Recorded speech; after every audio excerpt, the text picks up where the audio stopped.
Hello and welcome. Thank you for joining us. My name is Babington-Ashaye. You are live with the World Economic Forum, and this is Shake the World. Yeah, thank you again for joining us. I see more people are coming on slowly. You're live with the World Economic Forum, and this is Shape the World. Thank you so much for joining us. Shape the World is a series of open conversations for people like you and me, people who yes, you're busy, but you care about the world beyond what you're doing. And so thank you for joining us on World Tolerance Day.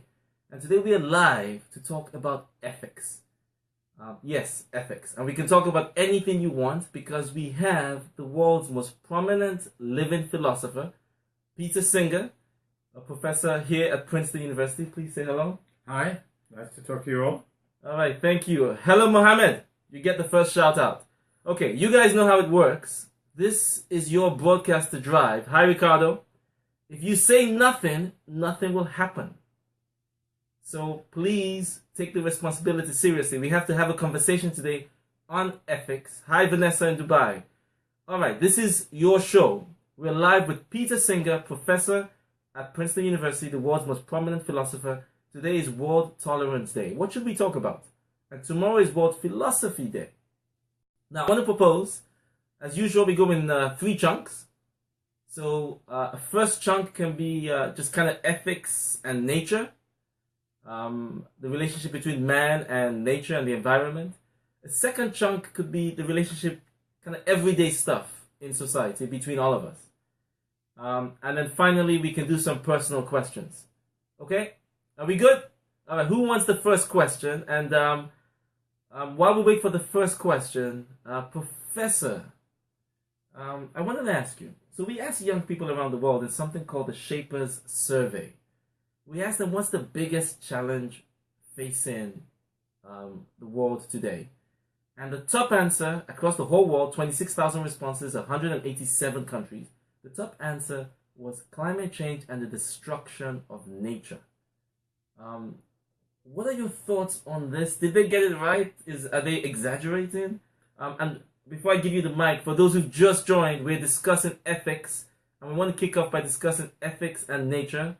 Then we'll talk about ethics and people, everyday stuff, and then personal. So please post your questions. Professor, over to you.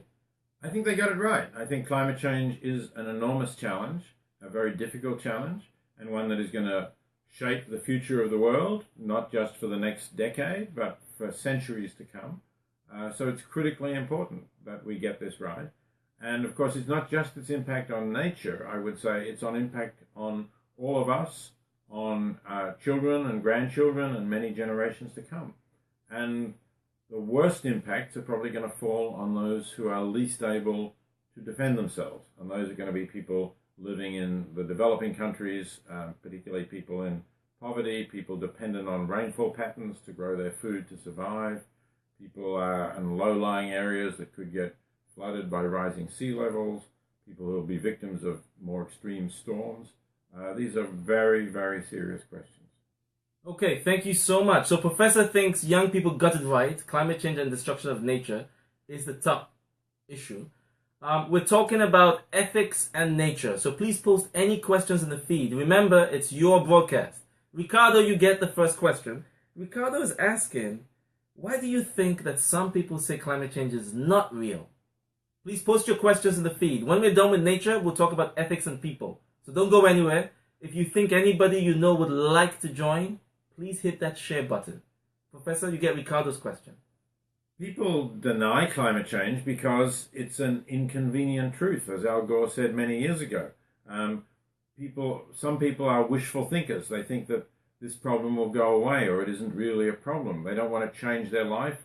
They don't want to give up their high-consuming lifestyle, which burns a lot of fossil fuel. They don't want to stop eating meat, which emits a lot of greenhouse gases. So the simple solution is just to deny that the problem is real. But, scientists have been talking about this problem for more than 30 years now, and the evidence has been going exactly as they said. The world is getting warmer. The storms are getting more extreme. So the climate is changing, and I just think there's no doubt that it's real. All right, fantastic. Thank you so much for joining. It is real, and it's an inconvenient truth. We're talking ethics and nature. We have some great questions here about ethics and people. Don't go anywhere. We're going to get to that. All right, the next question goes to Kenneth. Kenneth is asking, how do you feel about the Keystone Pipeline? Do you feel it's necessary to create jobs, or should we focus on preserving nature?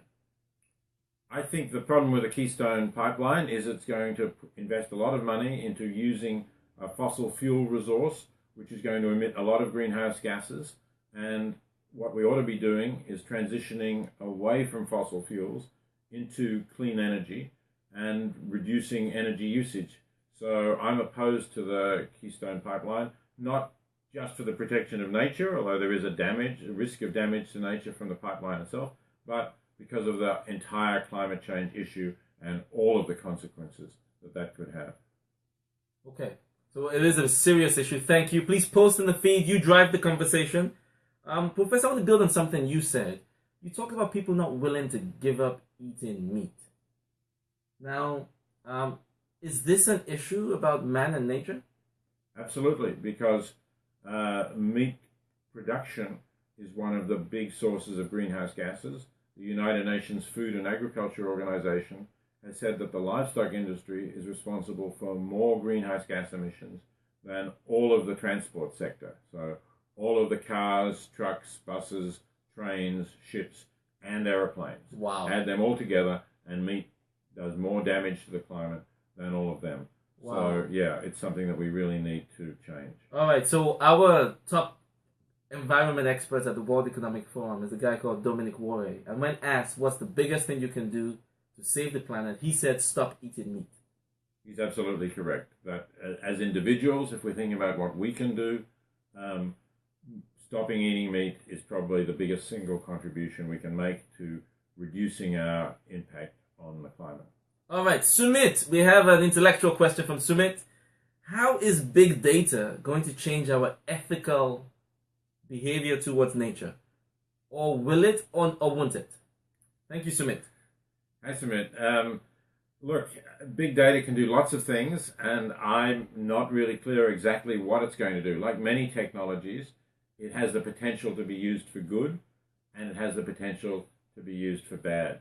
So I'm hopeful that we're going to use big data to learn more about the world, to learn more about how the planet is changing, to discover the trouble spots in advance of where they happen, and that this will be a positive thing that will help us to protect nature and protect the environment.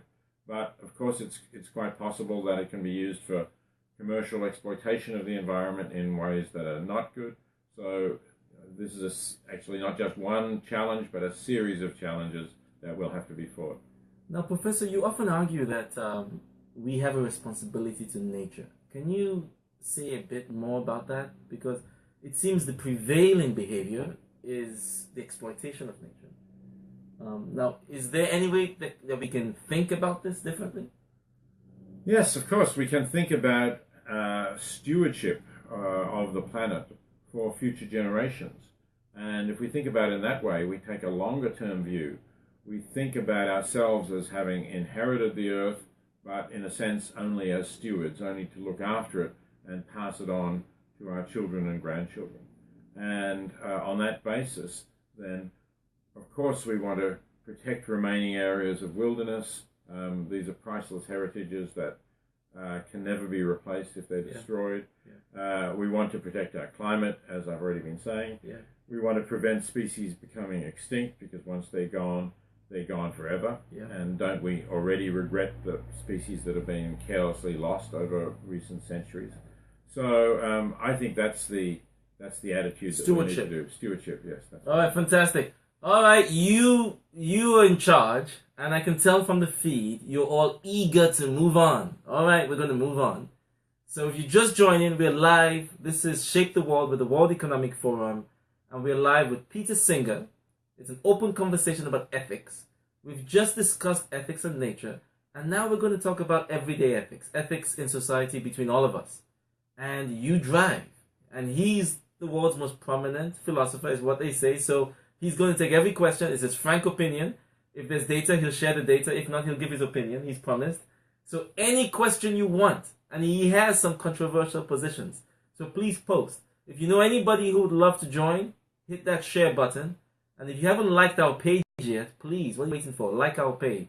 All right, let's go. Post in the feed. And I'm going to kick off with a great question from Mario. All right. Please post questions on everyday ethics in the feed. Mario would like to know, what is the best strategy if you want to try and change somebody else's values? Ooh, that sounds like an ethical dilemma to me. That's a very good question.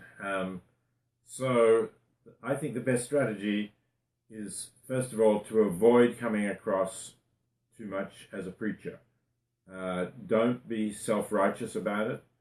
Take it gently.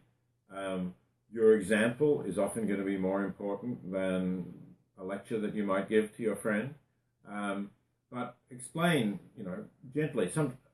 With things, for example, like eating meat, which we were talking about before, I tend not to push this on people. But, of course, I don't eat meat, and I often have meals with other people. And so we get into conversations. They may ask me about those questions. So then there's the opportunity to explain your views. Be calm, be as rational as you can, and appeal to the other person's better nature. I think everybody has a better side of their nature. Work with that, and you can often bring about a positive change. All right, practical response. Thank you, Professor. All right, so this is your lucky day. Any ethical dilemma, you can post it here. He's not charging, and you get a frank response. We're talking about ethics and society, everyday ethics. Now, we have a question here, and I'm so sorry, I'll get your name later, but it's a question about corruption, saying how do we change the mindset to tackle corruption? And I can give you some data. So we asked young people worldwide, what's the biggest challenge in your country? And the top answer globally, and the top answer in every region, was corruption. Really? In every region? I'm surprised region, including the one we're in right now. It was the top answer. And so the question here is, what can we do about the way people think so we can avoid corruption? Corruption is a systemic problem, and I think it's, my impression is it's much worse in some countries than others. But it has to be regarded as unacceptable at every level. And what it is going to take is people refusing to participate in it and being willing to expose other people who are participating in it. So that's the only way. Now, of course, there are institutional changes that you can make. If, for example, people in the police forces are not being paid an adequate salary for them to support themselves and their family, then obviously they're going to be more ready to accept bribes. So we need to make changes of that kind to make sure that people in positions of public responsibility who could be bribed, potentially might be receiving bribes, don't have a strong overriding incentive to accept them, but can say, no, I've got enough, I don't want to be a corrupt policeman or whatever the official is, I want to do my job with integrity, and I can do that because I'm being paid enough to live on. All right, thank you. So both the kind of the internal mindset things, but also the environmental things that might affect your decision making. Thank you very much. There are two great questions coming up. Eduardo, you get the first one. Is discrimination against immigrants a result of prejudice against ethnicities, or simply a result of economic inequality? Eduardo, I think that's going to vary depending where you are, but certainly there is a lot of ethnic and racial prejudice in the world. We know that, and the fact that immigrants look different, maybe also not just their race, but also their culture. I can remember growing up in Australia at a time when we were getting a lot of Italian immigrants. Now, you wouldn't have thought Italian immigrants into a white country like Australia is going to be a problem, but people said, oh, no, they all smell of garlic, and things of that sort. So there was prejudice. Allegedly. Yeah, actually, now, of course, Australian cuisine has developed. It used to be this very boring English cuisine. It's great that we've had more immigrants who use garlic coming into the country. But anyway, it just shows you how easy it is to be prejudiced against people who are outsiders or different, and people will adjust.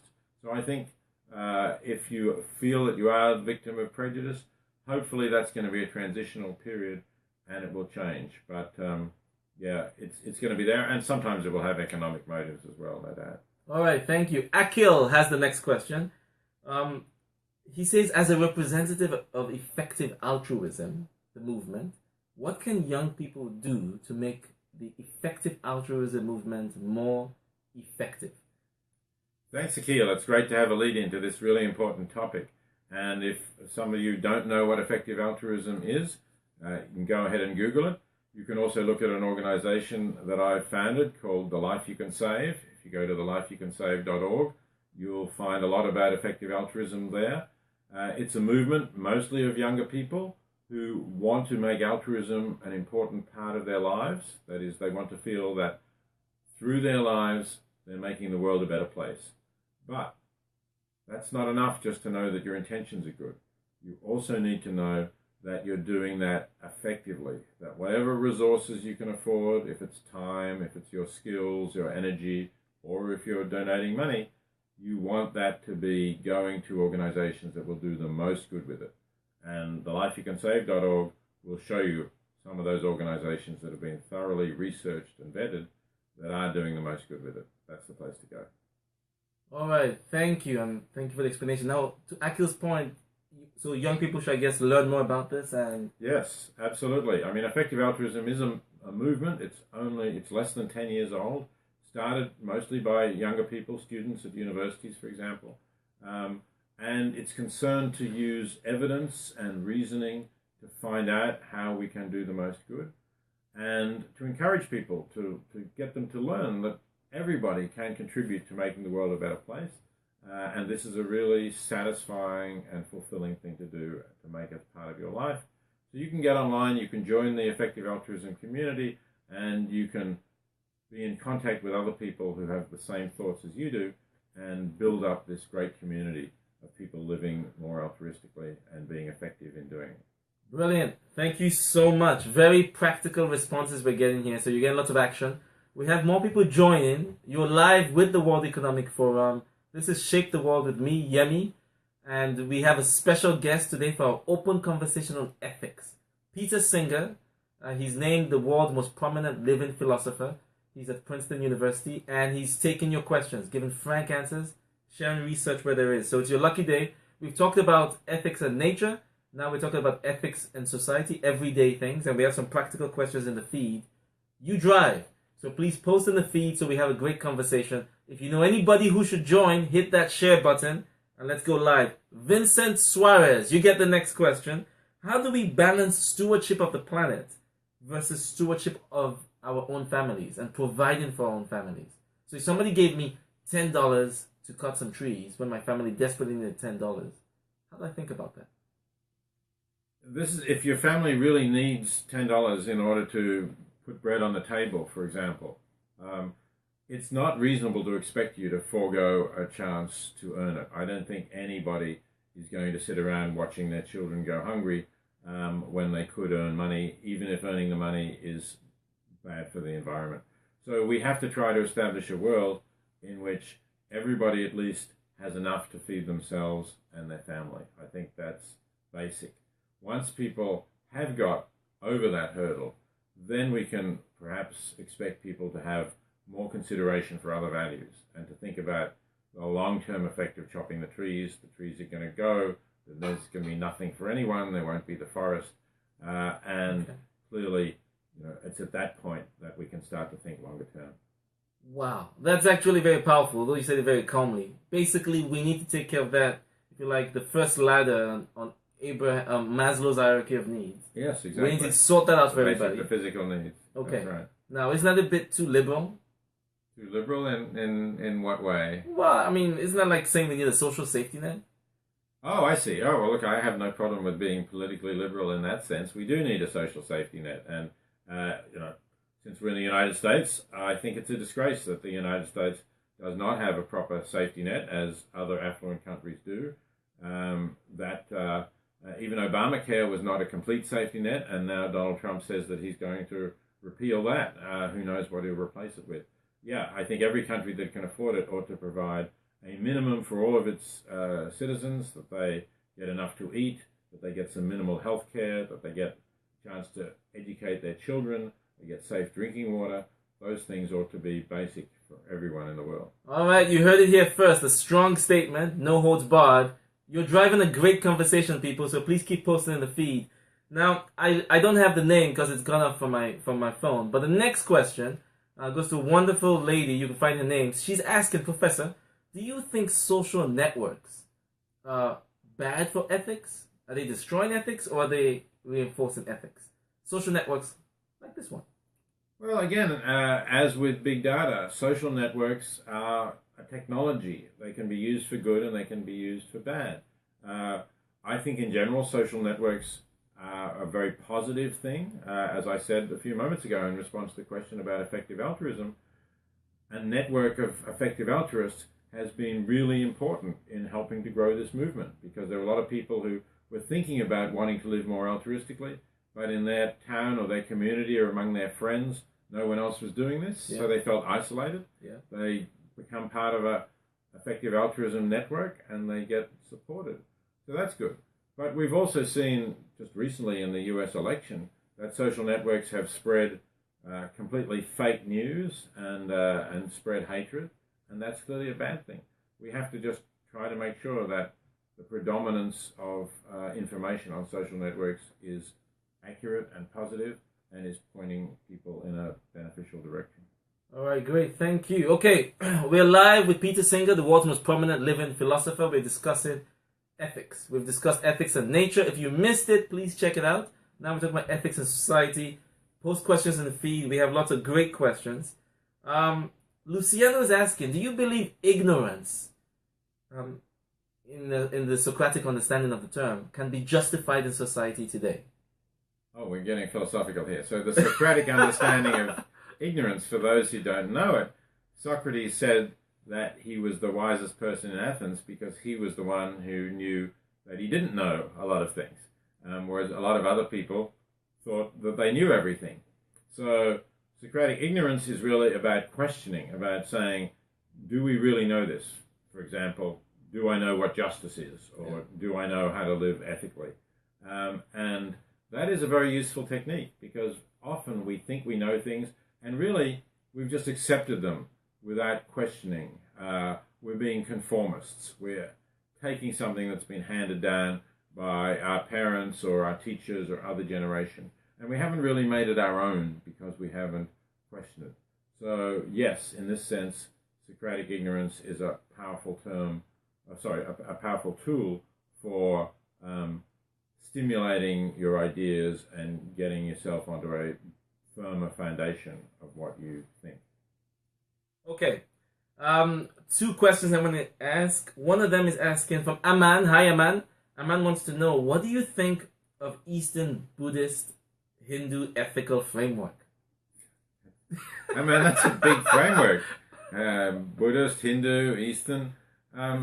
Of these, I suppose, I feel that I'm closer, although I'm not a religious person at all, I'm closer to a Buddhist viewpoint than to any other of the world's major religions, because a Buddhist viewpoint does not presuppose the existence of God or a divine being.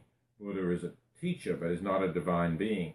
Of course, there are superstitious accretions to Buddhism, but if we really just take the philosophy of the movement, then compassion for all sentient beings is a really important principle, avoiding and reducing suffering for sentient beings, and that's a pretty basic ethical principle for me as well. So that's why I feel close to that tradition. Okay. Sumit has a follow-up question. Thank you for that answer. Sumit would like to know, hopefully this is not as wide as the last question, do you think that human moral values or ethical values can be replicated into algorithms to allow artificial intelligence to have ethics? Perhaps one day artificial intelligence will have ethics, but it's not there yet. We haven't got to that level of artificial intelligence. But I wouldn't rule it out. I mean, I don't see why, in principle, artificial intelligence couldn't be as intelligent as we are, or more so. All right, thank you. Eduardo would like to know, what is your take on developing technology to take humans to Mars? Specifically, do you consider the human race mature enough for space exploration? I don't think it's a question of maturity. I think it's a question of, is this the best use of our resources? We're living in a world with over 700 million people in extreme poverty.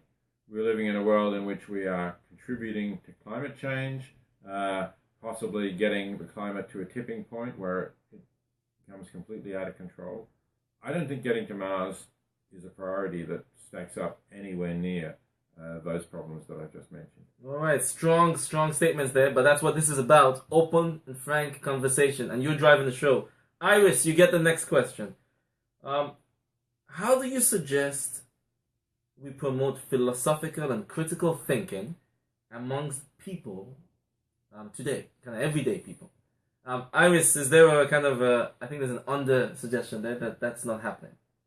Well, it's happening right now on your show, Yemi. So obviously promoting it is sharing the show, getting more people to know about it. All right, he said share. You heard. Professor right. Singer said hit that share button, so please hit the share button. But spread this as much as you can. If everybody spreads it, I think more people are interested in philosophy now than have been at any time in my career. I get a lot of interest. I speak outside the university, a lot of public events which have big crowds.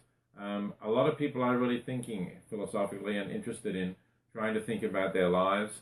So this is a good time to promote this, and everybody can play their part in talking to others about it, writing about it, getting on social networks.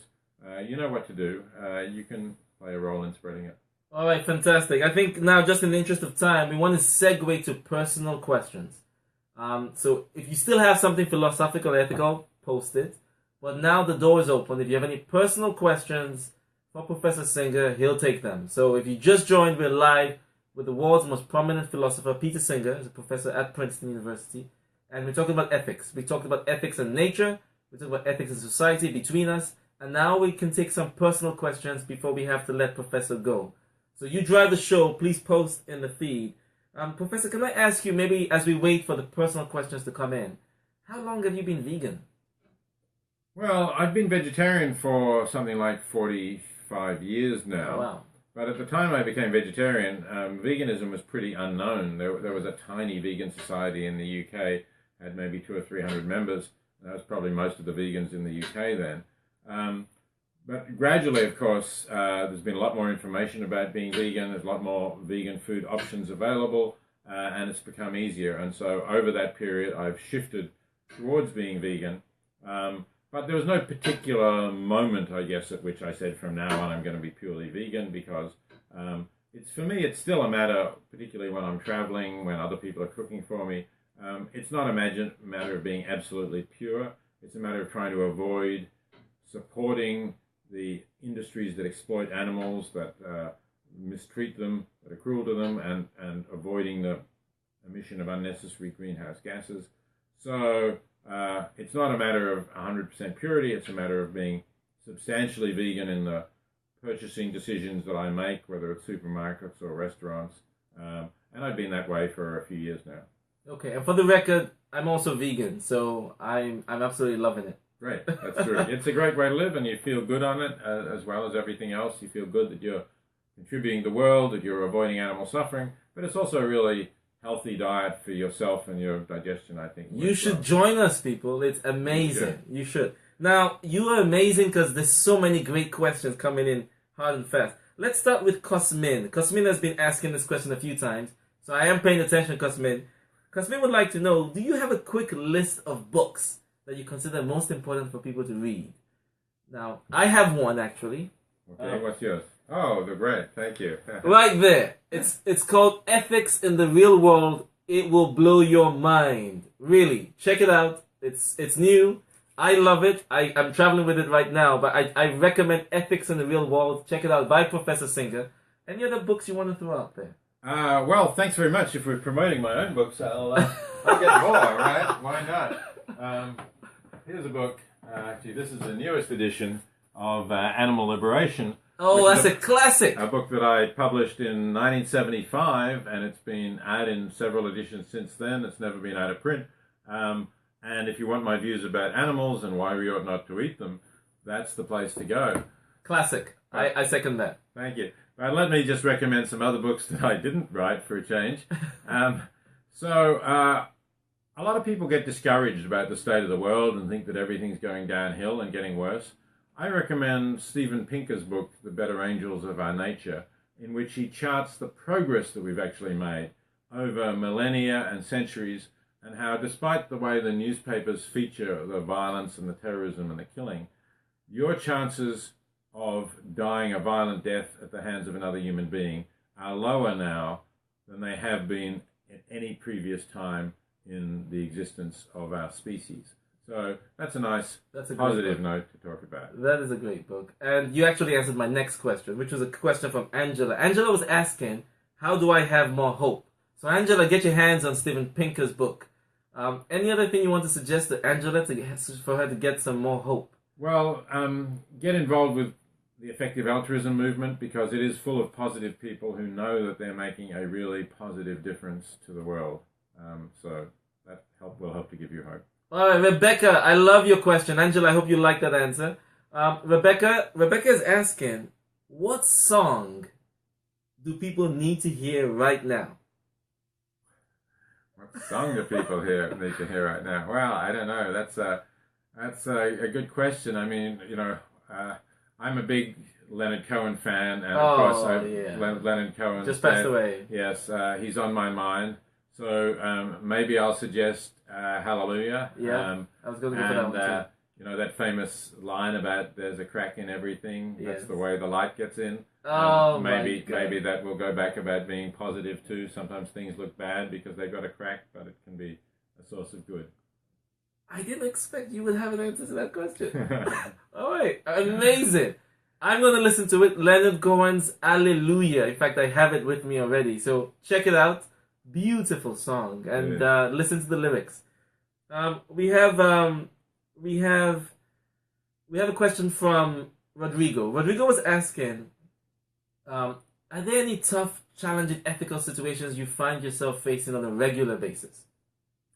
Oh, sure. I mean, because I think that people who, like me, are reasonably comfortably off should be using a substantial part of their income to help people in extreme poverty elsewhere in the world. I always face questions about, should I really be buying this? Wouldn't the money be better used by someone else?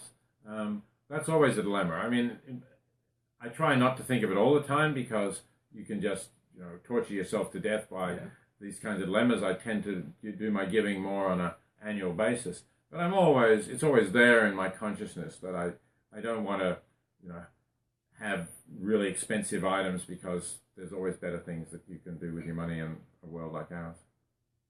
All right, Erica's screaming some advice to everybody. She says, just love, people, just love. Thank you, Erica. I think you can see the likes. I think people like that advice. Thank you, Erica. We had a question, and I missed the name now. I'm so sorry. But we have a question asking, do you think that hate is trumping love today? No, I don't. And again, that goes back to what we were talking about, Steven Pinker's book, and the amount of violence in the world. The hate gets featured a lot. That's the problem. The media all pick it up.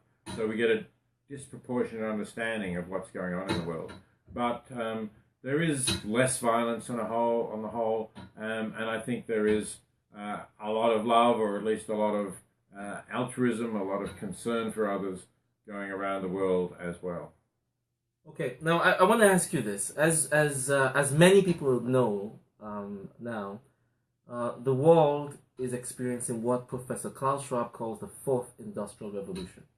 He said, we're facing a complete shift. We cannot say it's the same as the information age, where we have the merging of the physical and the digital,